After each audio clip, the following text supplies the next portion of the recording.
तो कैसे हैं आप लोग। आशा करता हूं कि आप लोग बहुत ही अच्छे होंगे। तो आज हम बहुत ही आपके लिए बहुत ही इम्पोर्टेंट प्रश्न लाए हैं संस्कृत का। और इस सारे प्रश्नों में से मुझे उम्मीद है कि इन सारे प्रश्नों में से तो 20 प्रश्न जरूर और 15 से 20 प्रश्न तो जरूर टकरेगा आपके परीक्षाओं में। तो दोस्तों स्टार्ट करता हूं मैं आपके इस वीडियो में। और इस वीडियो को आप पूरा देखिएगा क्योंकि ये बहुत ही महत्वपूर्ण होने वाला है। तो एक और बात, हम इसके ऑब्जेक्टिव तथा सब्जेक्टिव दोनों क्वेश्चन इस वीडियो में देंगे। और सब्जेक्टिव आपको आखिरी में जरूर बहुत ही इंपॉर्टेंट 10 मिलेगा, जिसमें से 4 से 5 प्रश्न तो अवश्य टकरेंगे दोस्तों। चलते हैं दोस्तों अपने हम पहले प्रश्न में। पहला प्रश्न पूछ रहा है कि आलसशाला में आग लगने पर कितने लोग नहीं भागे थे दोस्तों।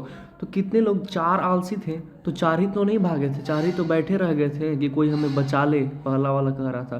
तो देखिए दोस्तों, इसका जो ऑप्शन हो जाएगा 4। ऑप्शन क्यों नहीं दिया, क्योंकि ऑप्शन से तो कोई मार देता है, पर अगर आप मुझ मतलब ऐसे डायरेक्ट याद रखेंगे तो आपको बहुत ही ज़्यादा इस अच्छा लगेगा और एग्ज़ाम में कुछ दिक्कतों का सामना नहीं करना पड़ेगा, आपको डायरेक्ट आंसर याद रहेगा। अगला प्रश्न यह है कि याज्ञवल्क्य की पत्नी कौन थी। तो याज्ञवल्क्य की पत्नी, आप लोग याद रखिएगा कि याज्ञवल्क्य की पत्नी मैत्रेयी थी।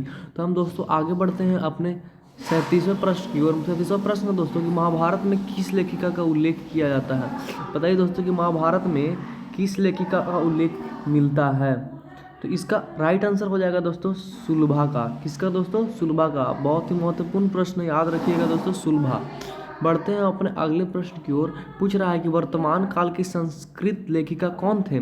तो वर्तमान काल की याद रखिएगा दोस्तों मिथिलेश कुमार मिश्र, याद रखिएगा, अवश्य ये बहुत इंपॉर्टेंट हो जाता है दोस्तों। कभी कभी यहाँ पर भविष्य काल और वर्तमान काल और एक और आधुनिक काल भी पूछ लेता है। तो आधुनिक काल भी बहुत इंपॉर्टेंट है और वर्तमान काल भी बहुत इंपॉर्टेंट है, मिथिलेश कुमार मिश्र। बढ़ते हैं दोस्तों अपने अगले प्रश्न। तो भारत महिमा पाठ का द्वितीय श्लोक किस पुराण से लिया गया है। दोस्तों ये बहुत ही महत्वपूर्ण है। भारत पाठ का द्वितीय श्लोक कहाँ से लिया है, तो भागवत पुराण। और दोस्तों पहला पहला याद रखिएगा, पहला विष्णु पुराण से और दूसरा भागवत पुराण से। आप बढ़ते हैं अपने अगले प्रश्न की ओर। जन्म से पूर्व संस्कार कितने होते हैं दोस्तों। जन्म से पूर्व के संस्कार कितने होते हैं दोस्तों, याद रखिएगा कि जन्म से पूर्व संस्कार जो होते हैं वो होते हैं 3 होते हैं, या 3 यहाँ तरह संस्कृत में लिखा हुआ दोस्तों, याद रखिए कि जन्म से पूर्व संस्कार कितने होते हैं, तो 3 होते हैं। बढ़ते हैं अपने अगले प्रश्न की ओर दोस्तों। अगला प्रश्न हमारा पूछ रहा है कि राम सौ सीता अपि वन गतविति में कौन सा शत्रु है। दोस्तों इसमें कौन सा शत्रु बताना है। तो इसका जो आंसर हो जाएगा वो सहार्थ तृतीय। यहाँ कौन था दोस्तों शत्रु, तो सहार्थ तृतीय, याद रखिएगा, बहुत ही ज़्यादा महत्वपूर्ण प्रश्न है। बढ़ते हैं अपने अगले प्रश्न की ओर। अगला प्रश्न पूछ रहा है कि वराह मिहिर, बोला गया है कि वराह मिहिर द्वारा रचित कौन सा ग्रंथ है। तो याद रखिएगा दोस्तों, बहुत ही ज़्यादा इंपॉर्टेंट और वीवीआई प्रश्न है कि वृहत संहिता, ये बहुत ही इन्हीं के द्वारा ये ग्रंथ का लिखा गया था, वराह मिहिर द्वारा, याद रखिएगा दोस्तों। बढ़ते हैं अपने अगले प्रश्न की ओर कि आलस कथा अंतर्गत महिला मैथिली के कौन मंत्री थे। आलस कथा में दोस्तों मंत्री कौन थे, तो ये तो बहुत ही आसान प्रश्न है, वीरेश्वर उनके मंत्री थे। तो आलस कथा का वीरेश्वर थे। दोस्तों सरस्वती का कुलग्रह कौन सा महानगर कहा गया था दोस्तों, तो याद रखिएगा पाटलिपुत्र वैभव पाठ से लिया गया है दोस्तों। दूसरा पाठ जो है संस्कृत का, याद रखिएगा पाटलिपुत्र को कहा जाता है सरस्वती का कुलग्रह। अब बढ़ते हैं अपने 28वें प्रश्न की ओर। स्वामी दयानंद ने किस नगर के आर्य समाज की स्थापना की थी। बहुत ही ज़्यादा महत्वपूर्ण VVI दोस्तों, ये इस बार जरूर टकरेगा कि स्वामी दयानंद नगर में किस समाज के, जो आर्य समाज की स्थापना दोस्तों किस शहर में हुआ था। तो याद रखिएगा कि मुंबई में हुआ था दोस्तों। बढ़ते हैं अपने अगले प्रश्न की ओर। अगला प्रश्न पूछ रहा है कि दोस्तों अब आपका सब्जेक्टिव प्रश्न आ गया है। अब आपको इंतज़ार खत्म हुआ और ऑब्जेक्टिव प्रश्न आ गया। तो हम इसका आंसर तो नहीं देने वाला है, आंसर आप PDF नीचे मिल जाएगा दोस्तों। अगर आप कमेंट करते हैं तो ऐसे तो नहीं मिल पाएगा, लेकिन हम आपको क्वेश्चन जरूर दे देंगे। इसका आंसर आप बहुत सारे वेबसाइट है, गूगल पर मिल जाएगा आपको दोस्तों, आराम से तो खोज लीजिएगा। इसमें पहला प्रश्न पूछ रहा है दोस्तों कि वृक्ष की अशांति के कारण क्या है। विश्व की अशांति के कारण क्या है दोस्तों। तो ये कौन सी, ये तो बहुत ही इंपॉर्टेंट प्रश्न रहता है कि विश्व की अशांति के कारण क्या है। अब बढ़ते हैं दूसरे प्रश्न, क्योंकि विवाह संस्कार एक पवित्र संस्कार है, कैसे स्पष्ट करें। विवाह संस्कार जो है वो कैसे एक पवित्र संस्कार है, इसको आप अपने शब्द में वर्णन कीजिए। दोस्तों ये जो प्रश्न है वो 2 नंबर्स का प्रश्न है, सब 2 नंबर का प्रश्न है, तो आप इसे याद करते चलिएगा। इसमें 5 प्रश्न तो अवश्य टकरेगा। आगे बढ़ते हैं अपने तीसरे प्रयोग किया। इसमें पूछ रहा है व्याघ्रपति कविता से लिया गया है कि व्याघ्रपति कथा का 5 वाक्यों में परिचय दें।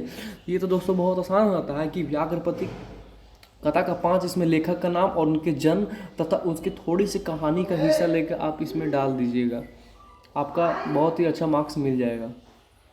दोस्तों हम अपने 5वें प्रश्न की ओर बढ़ते हैं। इसमें पूछा है कि आलस कथा पद के आधार पर बताइए कि आलसी पुरुष को किसने और क्यों निकाला था। दोस्तों तो वीरेश्वर के मंत्री ने निकाला था। अब क्यों निकाला था? क्योंकि उसमें धूर्त लोग बहुत ही ज़्यादा घुस गए थे। धूर्त लोग बहुत ही जो अपने आप को आलसी बताते थे और वो बहुत ज़्यादा घुस अंदर आ गए थे अपने वीरेश्वर जी के घर में, इसीलिए उनको वीरेश्वर के मंत्री जो थे उसने निकाला था, परीक्षा लिया था किससे? तो आग लगा के। याद रखिएगा दोस्तों, ये बहुत ही ज़्यादा महत्वपूर्ण प्रश्न है। 6ठा प्रश्न है कि संस्कृत साहित्य में महिलाओं का योगदान का वर्णन करें।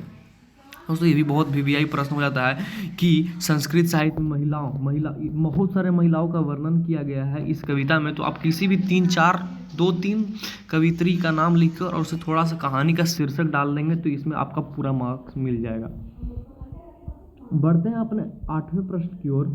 7वें प्रश्न को माफ कीजिएगा कि विजयनगर राज्य में संस्कृत भाषा की स्थिति क्या थी। दोस्तों बहुत ज़्यादा ये भी महत्वपूर्ण है कि विजयनगर में संस्कृत भाषा की स्थिति क्या थी, ये आपको बताना है। तो ये आप हमको आशा है कि आप कहीं से देख के आप बना लेंगे, आप इसे जरूर लेकिन याद जरूर कर लीजिएगा क्योंकि ये बहुत ही ज़्यादा महत्वपूर्ण होने वाला है। 8वां प्रश्न कि विवाह संस्कार में कौन कौन से कार्य किए जाते हैं। दोस्तों ये तो बहुत ही संस्कार से हमेशा 2 नंबर का क्वेश्चन आता है तो हमेशा विवाह से आता है, नहीं तो संस्कार जन्मपूर्व संस्कार के नाम पूछ देता है दोस्तों, नहीं तो शैक्षविक संस्कार से पूछता है। तो ये आप जरूर याद कर लीजिएगा। बढ़ते हैं अपने हम अगले 9वें प्रश्न की ओर जो कि बहुत महत्वपूर्ण है। कर्णस्य दानवीरता के आधार पर इंद्र के चरित्र का विशेषता लिखें। तो इसमें इंद्र के चरित्र का विशेषता लिखना है। कर्णस्य दानवीरता, ये कर्ण का नहीं, इंद्र का विशेषता बताना है आपको कि